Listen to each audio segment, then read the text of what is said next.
Hello, in a series of lectures, we'll discuss preliminary ideas about quantum chemistry. We'll start with introduction of quantum chemistry, then we'll go to quantum mechanical operators, then we'll discuss the postulates of quantum mechanics, then we'll discuss the standard Schrodinger equation and its application for particle in one-dimensional box and particle in three-dimensional box. Then we'll discuss the simple harmonic oscillator model. Then we'll go ahead with the angular momentum, then rigid rotor model, and we'll apply all those experience to understand the preliminary treatment of hydrogen atom problem. So during this whole exercise, I will be following these 4 commonly prescribed books. So before going to quantum mechanical operators, we will discuss the introduction of quantum mechanics. Quantum mechanics basically developed in the past 3 decades of 20th century, and due to the some of the wrong postulates of classical mechanics.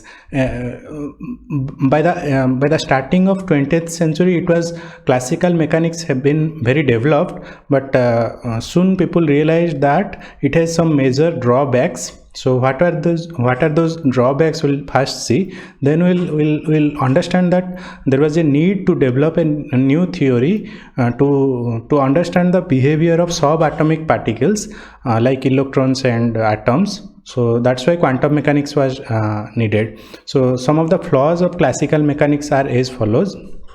Classical mechanics predicted that all bodies any body at temperature greater than 0 Kelvin radiate infinite amount of energy, which was not correct. Rather, later it was verified. It also incorrectly predicted that the kinetic energy of photoelectron is proportional to intensity of light. Rather, at a later stage, it is verified that the kinetic energy of photoelectron is in fact proportional to frequency of the light, not intensity of the light, as predicted by classical mechanics. It couldn't explain the diffraction of electron. Again, to explain ray optics and diffraction is 2 different things. Classical mechanics could explain the ray optics phenomena very properly, but it couldn't explain the diffraction phenomena of waves. Then Rutherford's model predicted that in an atom, electrons circulate around the heavily positively charged nucleus. But classical mechanics predicted that if electrons revolves around the nucleus, it will eventually lose energy, radiate energy into the environment, and it will spiral into the nucleus and fall back into the nucleus. So that was another demerit of classical mechanics.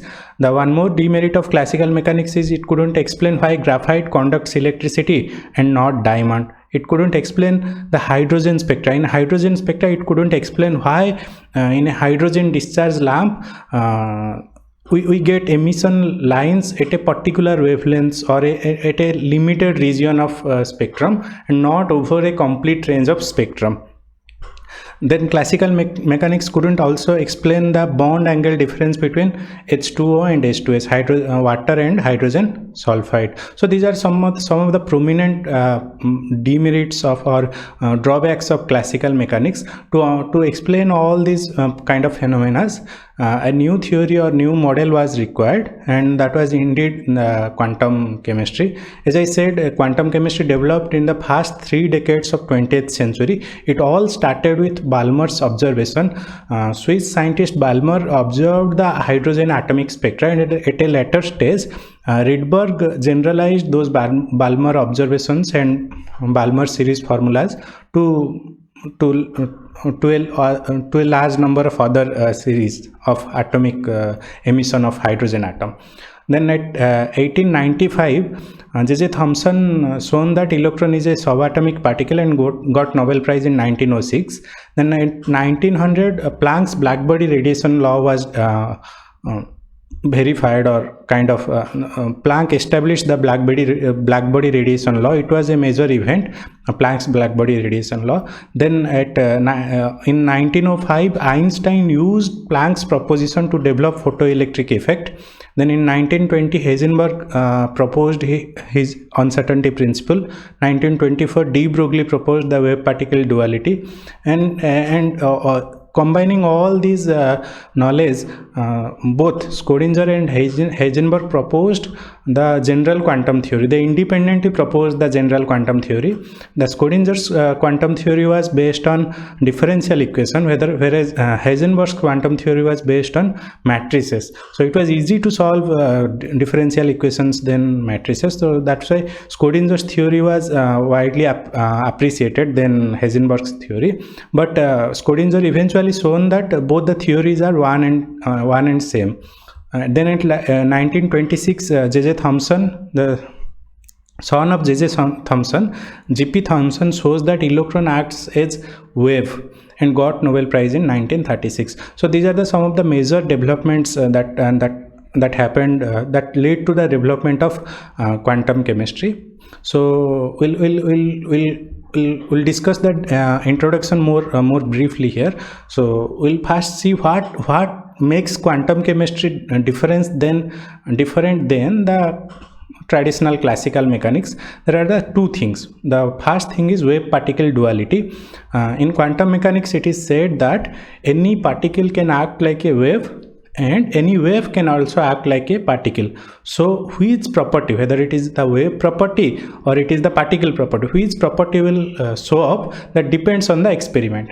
Suppose the experiment is photoelectric effect, it will the particle property that will show up. Suppose the experiment is diffraction or scattering kind of experiment, then the wave property will show up. So it is the experiment which determines whether wave phenomena will be observed or particle phenomena will be observed.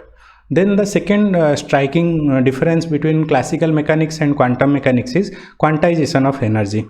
Classical mechanics says that there is the energy levels are continuous, but in quantum mechanics it is not so. The energy in quantum mechanics, it is believed that the energy comes in discrete packages and that are known as quanta, and they are not emitted or absorbed in a continuous manner as proposed by the classical mechanics. So the first stepping stone of quantum chemistry or quantum mechanics was understanding of the phenomena of blackbody radiation. Classical mechanics couldn't explain the blackbody radiation. We'll see what is blackbody radiation. Suppose assume a cubical solid present inside this circular chamber, and there is a pinhole for emergence of light. Suppose that cubical solid is heated inside the chamber, then it will emit some radiation in terms electromagnetic radiation. Those radiation will bounce back many times, and eventually a fraction of radiation will come out of the box or out of this system. The reflections ensure that these multiple reflections ensure that the radiation is in thermal equilibrium with the solid inside. So this system shows a ideal blackbody system where there exists an equilibrium between the electromagnetic radiations emitted by the solid and its environment. So the electromagnetic radiation emitted by this solid could be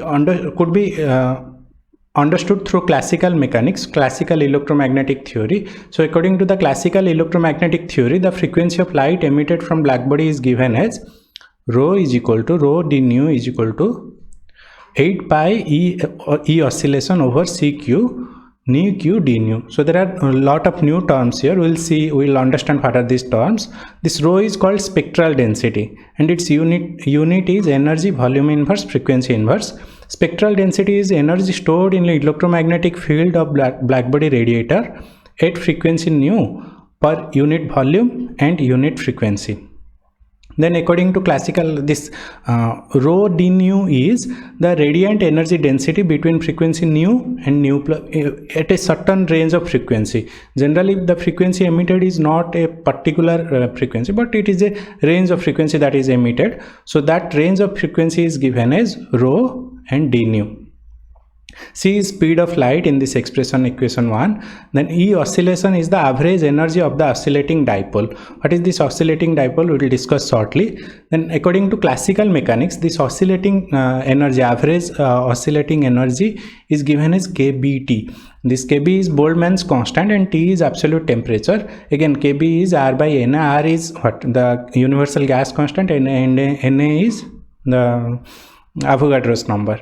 So if I substitute this oscillatory strength or average energy of the oscillating dipole as Kbt in equation 1, my radiant energy density will be looking like this expression. This equation 1 is also known as Rayleigh-Jeans law, and equation 1 essentially informs about the radiant energy density of a black body in between the frequency nu and nu plus d nu, and this is called Rayleigh-Jeans law.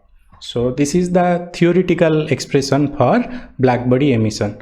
Now black body emission was also measured experimentally, and a plot was made. So we know the theoretical formula, and if we measure the black body radiation experimentally, means if we measure the emission that are coming out of that pinhole and we try to measure the frequency of radiation, then we can draw a plot like this. What this plot says, this dotted line is the radiation, the black body radiation is governed by Rayleigh-Jeans law or theoretical plot. This red lines are experimental plots. So there is a clear difference between theoretical value and experimental value. Why this theoretical value approaches infinite in terms of spectral density? Because classical mechanics assume that the spectra at any temperature greater than 0 Kelvin, each body emits infinite amount of energy. That's why this classical expression reaches towards infinite. But actually in terms of experiment, the situation is different. Each black body emits a certain amount of radiation, and how that varies with temperature. As temperature is increased, the frequency of emission of the black body is increased. Okay, so these are the two observations. The first observation is the theoretical prediction approaches towards infinity in terms of spectral density, and the experimental value shows that as the temperature increases, the frequency of emission, the emission frequency also increases. So at 6000 Kelvin, this is 6000 Kelvin, there is a comparison between theoretical value and experimental value. What happens there? At 6000 Kelvin, classical mechanics predicts that black body emits infinite amount of energy, whereas experimental evidence shows that emission is confined to a definite region of spectrum. As temperature increases, the maximum shifts to higher frequency and total radiated energy increases. This is in consistency with the experimental fact that when a normal body is heated, the following things happen. Suppose we heat a normal burner, any body. First, if we heat, it will be red. When we further heat it, it will become white. White means it is a mixture of three colors, red, blue and green, RBG. So when it is white, when it is red, the frequency is low. The wavelength is high and frequency is low. When it is white, it is intermediate kind of frequency. And when we further heat the body, it becomes blue. Means in terms of frequency, it is higher frequency, and in terms of wavelength, it is lower wavelength. So any body, when it is heated, the frequency gradually shifts towards higher frequency region, and that also happens in case of black body radiation experiment. But this was not predicted in classical mechanics. Therefore, the prediction of classical mechanics that a black body will emit an infinite amount of energy at all temperature above absolute zero is incorrect. So classical mechanics completely failed in terms of and it couldn't explain the black body radiation phenomena. To explain those black body radiation phenomena, Max Planck came up with certain hypothesis, and he tried to explain the black body radiation phenomena. Before Max Planck, it was known that the radiation emitted by black body is due to oscillation of electronic dipoles. Those electrons vibrate in an atom, and those vibrations cause those frequency to come out of that black body. Rayleigh-Jeans in his formula assumed that energy of electronic oscillators that are responsible for emission of radiation could have any values. Those oscillatory dipoles, the energy of oscillatory dipoles could have any values, means continuous energy is assumed in terms in classical mechanics.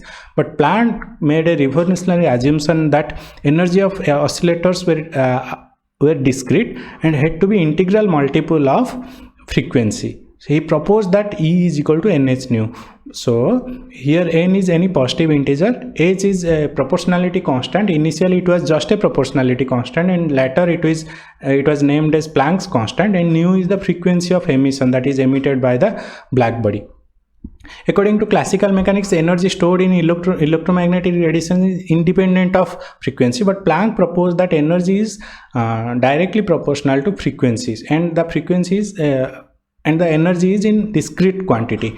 So after proposing this discreteness, Planck proposed an expression for average oscillatory energy, oscillatory dipole energy, and it was proposed as h nu over exponential h nu by kBt minus 1. Initially, according to classical theory, it was just kBt, but Planck modified that average oscillatory dipole energy in terms of quantization principle, quantization of energy principle. So what happened after that? So this equation 2 is the oscillatory dipole energy, average oscillatory dipole energy. So we'll see two cases. At high temperature, what will happen if temperature is very high, then this exponential in denominator term of this equation 2 can be expressed as Taylor series expansion, and we will get the E oscillatory is equal to kBt, which is same as classical theory. In classical theory also, the oscillatory dipole energy was given as kBt. So at high temperature, the Planck's theory resonates well with classical theory. At low temperature, what happened? At low temperature, the denominator in equation 2 becomes very large. At low temperature, this denominator will become very large, and E oscillatory approaches 0. Okay, so this is the case for low temperature. Now if we substitute this E oscillation or average energy of oscillatory dipole in our radiation density expression, what we'll get? We'll get an expression like equation 3. So there is certainly a difference between classical mechanics and quantum mechanics. This denominator term, there is an exponential term appearing in terms when we used Planck's theory. Then in terms of lambda is nothing but nu is equal to C over lambda. So when we replace when we want to express this radiation density expression in terms of lambda, we'll get an expression like equation 4.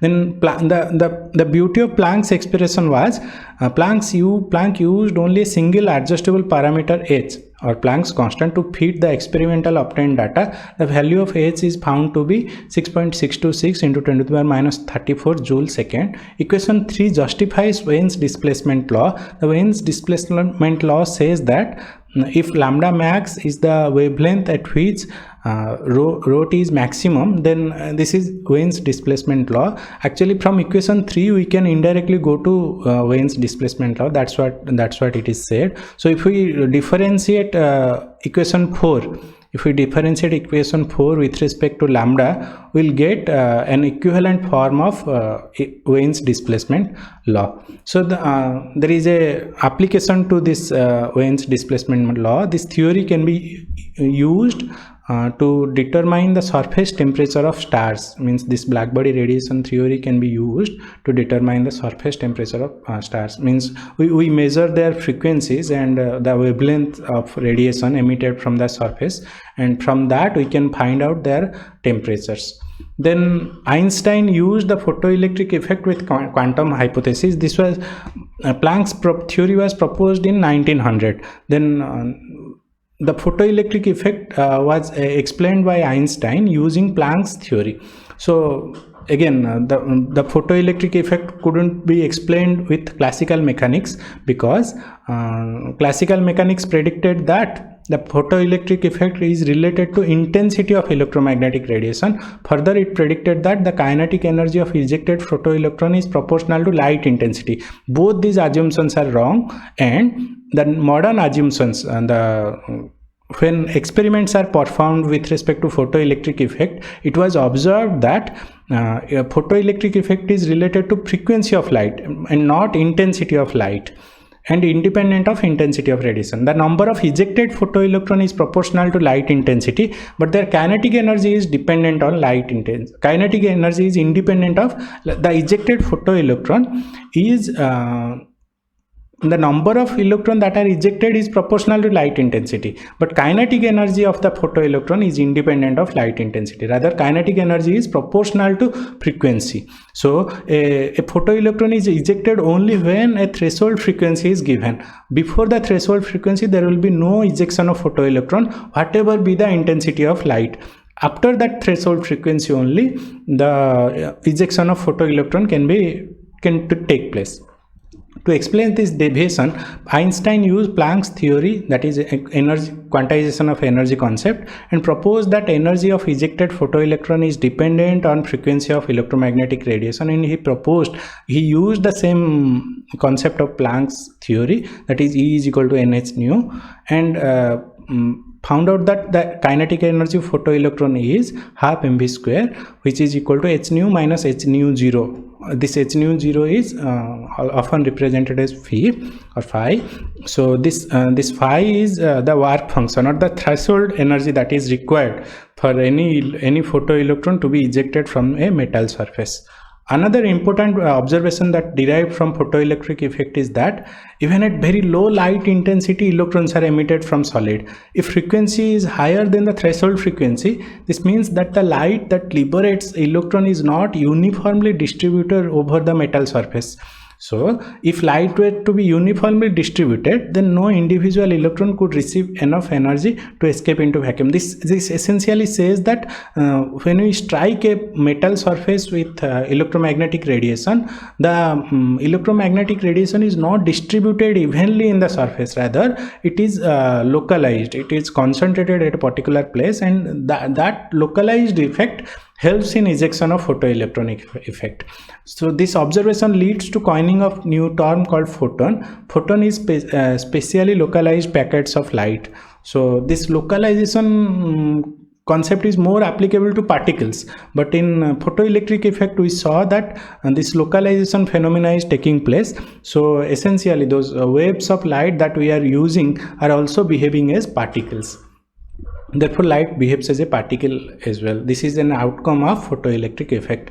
Then Louis de Broglie proposed the wave-particle duality. De Broglie proposed that every particle can have some certain wave-like characteristics, and that wave-like characteristics is given as h by mv or h by p. P is the momentum of the particle. So if mass increases, then the wavelength of the particle will be decreasing. So for a macroscopic system, will not be able to judge the wavelength associated with the particle, but for a subatomic particle like electron, will be clearly able to observe this wavelength associated with the electron, which is a particle further, because the mass of electron is much smaller than any macroscopic system. So this phenomena of de Broglie, that the phenomena that which says that every particle has some wave-like property, is further confirmed by Davisson and Zormer in their experiment, diffraction experiment in 1927. The X-ray diffraction occurs because the interatomic spacing in crystal are about the same wavelength as the X-rays. So diffraction takes place only when the slit width or interatomic spacing are of comparable dimension to that of the wave that is used. Scattering is also observed with ray of electron. Again, scattering also confirms that electron has some wave-like properties. The wave-like property of electron is used in electron microscope as well, that transmission electron microscope and all those things. J.J. Thomson showed that electron is a subatomic particle in 1895 and won Nobel Prize in 1906. His son J.P. Thomson also showed that electron is wave-like and won Nobel Prize in 1937. So what are the conclusions of diffraction experiment? The conclusion of photoelectric effect is electron is particle-like. The conclusion of diffraction experiment is electron is wave-like. Apart from that, there are a few major conclusions that are derived from diffraction experiment. It is not possible to go into the details of the diffraction experiment because it is out of the scope of this syllabus, but I'll say the two important things. Classical mechanics says when there is a choice of path available, electron can travel either through path 1 or path 2. Suppose there are two paths available for a electron. According to classical mechanics, the electron will either go through path 1 or path 2. But quantum mechanics says it is going through path 1 and path 2. So there is a superposition of waves that explains the diffraction, but this superposition concept was missing in classical mechanics. So in classical mechanics, the operative word for several possible modes is or. As I said, it is either path 1 or path 2 for movement of electrons. That is according to classical mechanics. But in terms of quantum mechanics, the operative word for several possible modes is and, means electron is traveling through path 1 and simultaneously through path 2. So with this, I'll stop here. In the next session, we will discuss hydrogen atomic spectra and Rydberg constant. Thank you.